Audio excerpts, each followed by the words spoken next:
परमेश्वर के नाम की स्तुति हो। मैं परमेश्वर का धन्यवाद करता हूँ आज इस समय में वचन में से मनन करने के लिए प्रभु ने अवसर दिया। साथ ही साथ मैं WCDC का भी धन्यवाद करता हूँ कि इस दैनिक वचन कार्यक्रम के द्वारा आपके साथ वचन बांट सकूँ। आइए हम पहले प्रार्थना करें, वचन के द्वारा आज प्रभु हमसे बात करने पाए। स्वर्गीय पिता परमेश्वर, हम आपका धन्यवाद करते हैं आज इस सवेरे के समय में हम सभी को आपके सम्मुख में इकट्ठा होने के लिए अवसर दिया, आपके नाम को याद करने के लिए अवसर दिया। इस समय को आप अनुग्रहित करें, पवित्र आत्मा के द्वारा अगुवाई दे, आप बड़े हम घटने पाए। परमेश्वर, हमें भविष्य की बातों के लिए आप हमें तैयार करें। सभी बातें इस समय में आपके नियंत्रण में हो। कोई भी अंधकार की ताकत, मानसिक रुकावटें या कोई भी नेटवर्क की अड़चनें हमारे श्रोताओं को दबाव न डालने पाए, परेशान न करने पाए। सभी के ऊपर आप कार्य करें। हर एक व्यक्ति जिस भी अवस्था के साथ आया है, आज चंगाई, छुटकारा आपके पास से उत्तर प्राप्त करे। हर एक बातों में आपसे लक्ष्य और मार्गदर्शन प्राप्त कर सके, ऐसी कृपा करें। आशा से आप भर दीजिए। धन्यवाद जो कार्य आप करने जा रहे हैं। आपने हमारी प्रार्थना सुनी, इसलिए धन्यवाद। हमारे प्रभु यीशु के नाम से आमीन। आज इस सवेरे के समय में हम इस बात के बारे में मनन करने जा रहे हैं कि कैसे एक खेत के अंदर जैसे जंगली बीज उगकर आते हैं और ये बार बार कई बार आते हैं, इससे हम थक नहीं जाए, परंतु हम अपना काम लगातार करते रहे और प्रभु में विश्वासु होकर बने रहे। इस समय में जब बारिश का मौसम चल रहा था, तब मैं एक खेत की ओर देख रहा था और वहाँ पर खेडूत कैसा काम करता है, उसको काफ़ी महीनों तक काम करते हुए मैंने देखा। और मैंने ये पाया कि एक खेत के अंदर कैसे मिट्टी को नरम किया जाता है, कैसे उसको तैयार किया जाता है। और जैसे ही मिट्टी नरम हो जाती है, कई कई बार उसके अंदर से जंगली जो घास है वो जल्दी से उगना शुरू हो जाते हैं। परंतु जब बीज बोया जाता है तो बीज को निकलने में, तैयार होने में वक्त लगता है। कई बार खेडूत जो है, एक बार जब ज़मीन नरम हो जाता है, उसके बाद जब बीज बोने जाता है, तब जो जो घास उग कर आ गई उसको निकाल देता है। और उसके बाद जब बीज बो देता है, पानी उसके अंदर डाल देता है। थोड़े समय के बाद में बीज में से धीरे धीरे अंकुर फूट के निकलता है और वो पौधा जो है धीरे धीरे बाहर आना शुरू हो जाता है। काफ़ी सारा हम पौधा बाहर निकलते देखते हैं, लेकिन इसके बीच में फिर से घास उगना शुरू हो जाता है।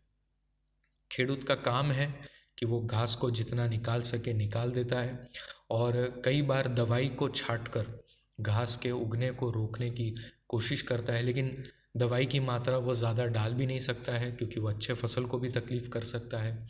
कोई कोई बार ऐसा भी होता है कि कुछ कुछ फसल के बीच में वो चलकर नहीं जा सकता है क्योंकि उसके चलने के वजह से मिट्टी दब सकता है और मिट्टी के दबने के वजह से फिर से जो फसल अच्छे से उग रही है उसके ऊपर भी असर कर सकता है।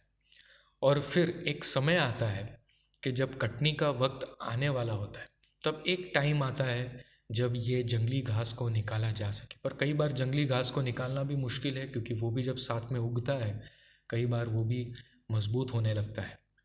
हम ऐसा ही कुछ एक दृष्टांत देखते हैं प्रभु यीशु ने जो बताया मत्ती रचित सुसमाचार उसके 13वें अध्याय के अंदर, जहाँ पर एक मालिक ने अच्छे बीज तो बोए, लेकिन बैरी ने आकर जंगली बीज बोए और जब वे उगने लगे तो दोनों साथ में एक समान जैसे दिखने लगे, लेकिन फिर फल के अनुसार पहचान में आने लगे कि जंगली बीज भी यहाँ पर बोए गए हैं।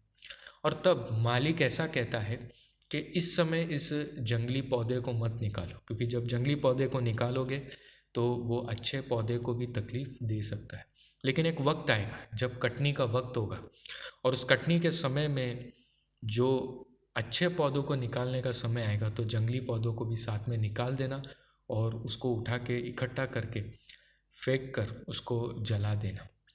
प्रभु यीशु ने ये अपने राज्य के बारे में बताया कि कैसा एक समय, कैसे एक दौर में से हम गुजर रहे हैं।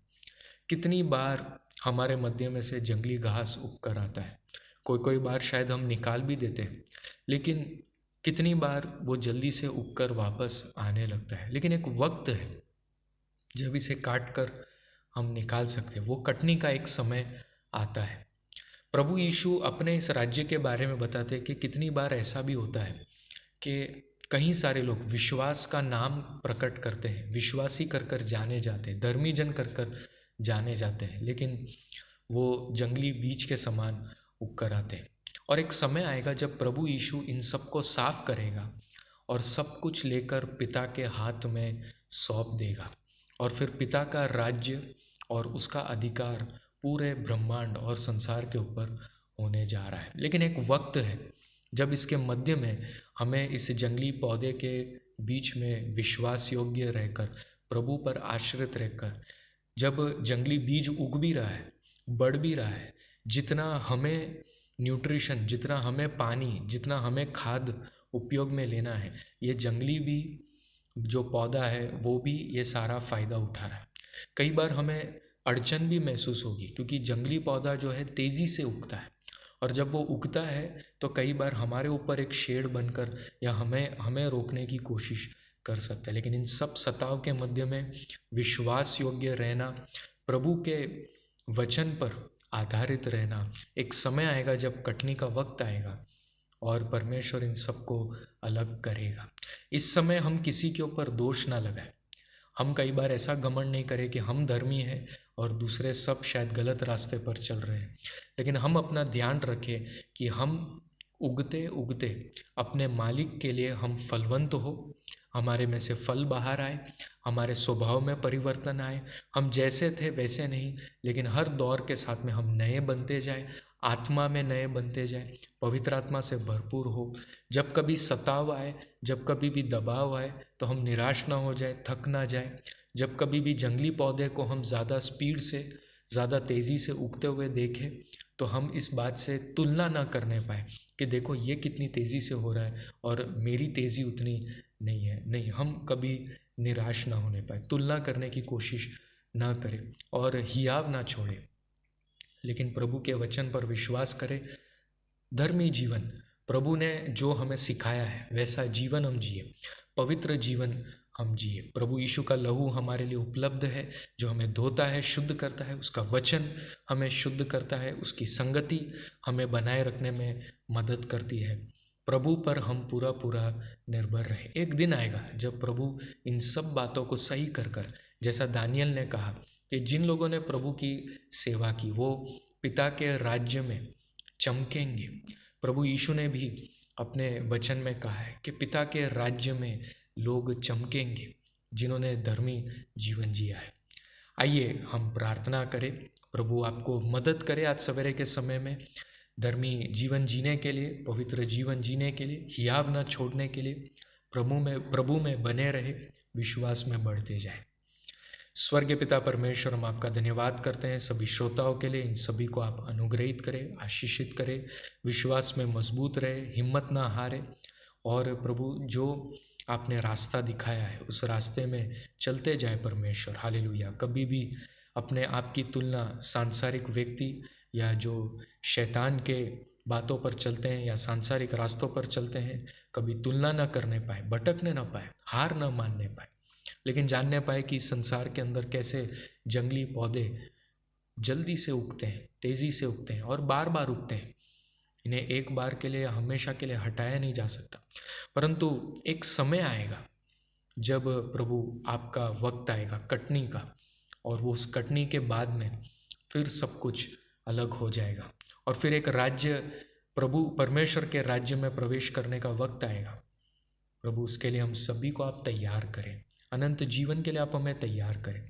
पिता आपकी इच्छा को पूरी करने के लिए पवित्र आत्मा के द्वारा अगुवाई दे। प्रभु यीशु के दूसरे आगमन के लिए हम सभी को आप तैयार करें।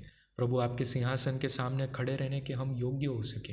हम धन्यवाद करते हैं हर एक व्यक्ति जिनका आज जन्मदिन है और विवाह का सालगिरह है।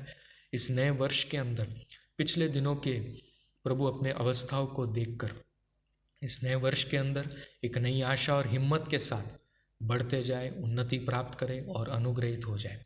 हमारे देश के लिए हम प्रार्थना करते हैं, विभिन्न जब समय में वचन के लिए, सुसमाचार के लिए, कलीसिया के लिए सताव उठते बैठते बढ़ते जाते, कई बार हम प्रार्थना करते हैं कलीसिया कभी इसमें थक नहीं जाए, बढ़ते जाए, सुसमाचार उन्नति प्राप्त करते जाए, सेवा में कभी प्रभु लोग थके नहीं। हालेलुया।